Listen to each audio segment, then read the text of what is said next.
Fallout by Allan Cromie, Tre Reid, and Trevor Jenkins. My name is Ben Oakes, and I am in a nuclear wasteland because of this incident that occurred. I'm going to tell you the story. June 12th, 2044, we got bombed by the atomic annihilation. We went to a vault, then locked in a capsule for 211 years. Finally, my capsule malfunctioned, and I went to the vault whenever I was 12 years old with my friends AJ and Kara.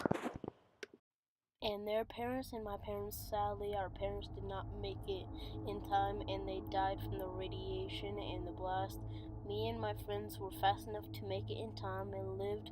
Now we go back to the surface. We are still kids, but 211 years old. And when we get out, I see a monster walking around.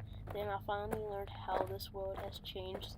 But we haven't changed at all from being in the vault. We go back to our homes to find them still standing, but in horrible shape, and we find a safe full of weapons we can use to fight against the mutated monsters. We go down the road and find a monster bigger than all of us stacked on each other. We fight it and we can't seem to kill it.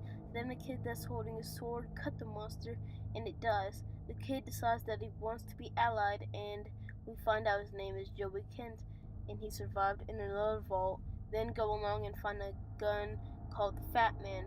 Go along and find a dog that was Joey's dog. When we saw him, the dog was mutated.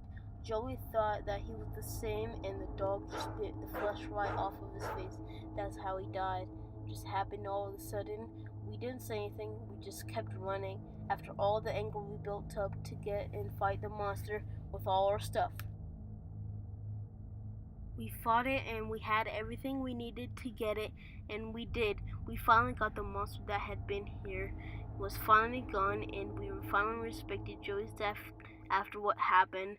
We go back to his body and bury it. The dog was dead and we were happy. 10 years later, we were all in our 20s and settled in a vault. 30 minutes later, we find a mirelurk and we threw our guns out thinking we wouldn't need them. Joey picks up a whole tape. I just got out of the grave and found them sleeping. Wait, they're not there. Not sleeping. Whole tape ends. The end.